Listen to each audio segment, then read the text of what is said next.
Start off by opening your internet browser and in Google search for MUCR and select the first link.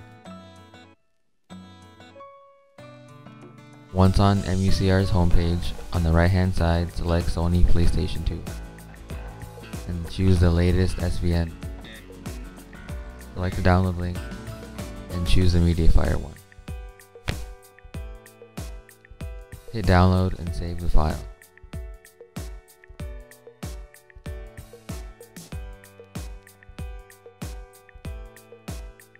Now we also need the PS2 BIOS files.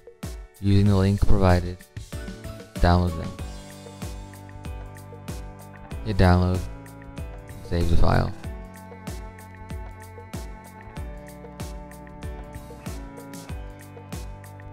Once the file is saved, extract the MUCR PCSX2 folder from the RAR file. And just like with the NoldTC video Dreamcast emulator,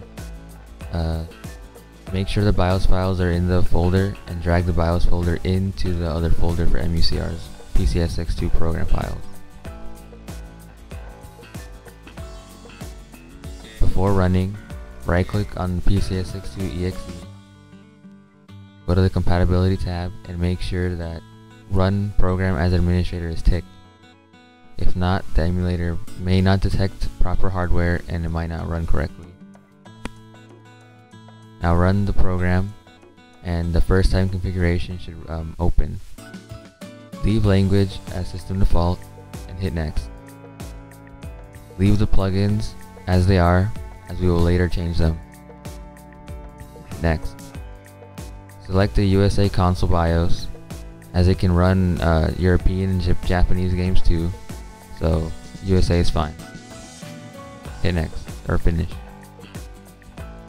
Now here's where we must look at the program log and check to see which SSE extension sets are supported by our processor. Seeing mine is SSE 4.1, that's the one I should use.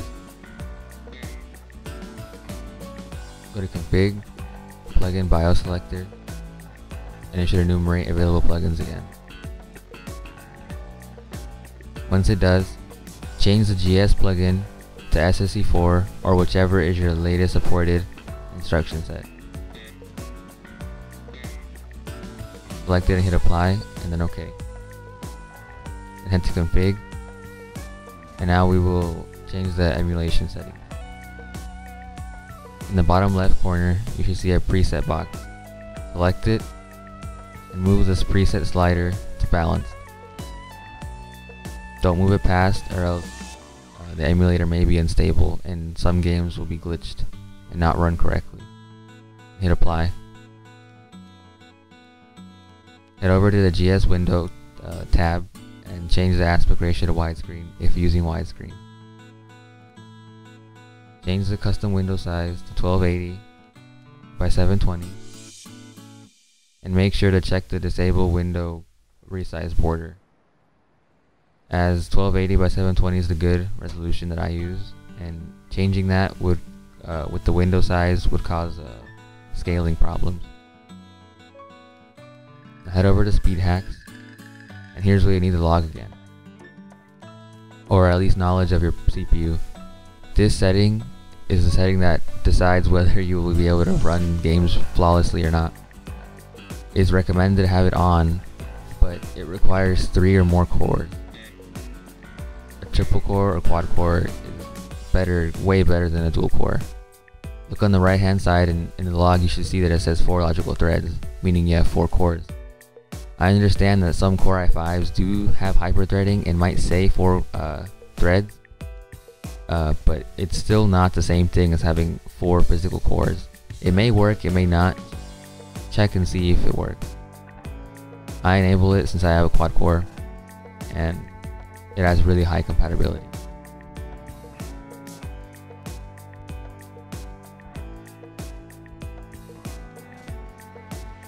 And apply and OK. Now head to config and video and then plugin settings. Here's where you'll need some knowledge of your video card. Regardless, if you're running Windows XP, you have to select Direct3D9 because Windows XP doesn't have 10 or 11. But if you're on Windows Vista 7 or 8, you can run using the Direct3D11 backend, but it does produce a little bit more stress, I've noticed. Makes my video card's temperature increase slightly, so I just leave it on Direct3D9 hardware. Leave the interlacing on auto and the adapter on default, unless you're using SLI or Crossfire and wish to use the other card. In my case, I don't. I just leave it on default. Uncheck the native PS2 resolution box and set it to 3 times. Don't use a custom resolution because it'll cause a lot of scaling problems and the games will glitch, especially pre-rendered FMV scenes like the intros and stuff. Leave these settings as they are, and even if it says right there edge anti-aliasing, if you're a gamer, you know anti-aliasing removes edges and jaggies. Jagged edges are normal on PS2 games. If you remove them, it'll cause like a great amount of graphical glitch and it will just slow down and be hell. Just leave it as it is, off, and hit OK. Now go to config, audio, and plugin setting. I don't leave this on Catmull ROM PS2 Lite because it is kind of slow, but and there's no need for it to sound perfect PS2 like, so I just leave it on the 3rd setting, and you don't need to change anything else here. They're all good. If you change anything, you might have some syncing issues. Head to config again, and we're gonna configure the plugin for the controller. This plugin does support controllers and Xbox controllers since it has X input support. Just to test if your controller's working, select either controller. Since I have 2 plugged in, I'm just gonna test both. When I test my Xbox controller, you see that the values are moving whenever I move the joystick, so that's the controller I want to use, and it's working fine. It's receiving input. Now head over to pad 1 and configure your buttons. You can add force feedback for vibration. Leave this on for an Xbox controller and X input pad 0, and select either the big or small motor.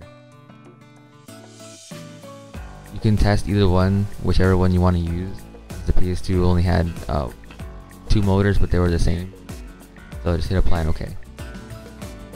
Now here's where you want to decide if you want to use real PS2 games or an ISO. By default, it selects ISOs, and since this has no ISO plugin, it's just built into the emulator. But if you want to use a real disc, since PS2 games are real DVDs and will work in a computer, you can select the plugin and use it like the actual real game. To do so, just select the plugin and go to the plugin menu and hit plugin settings. You can select which drive letter your disc is in and just select it. I'm not going to do so because I have an ISO, and real discs have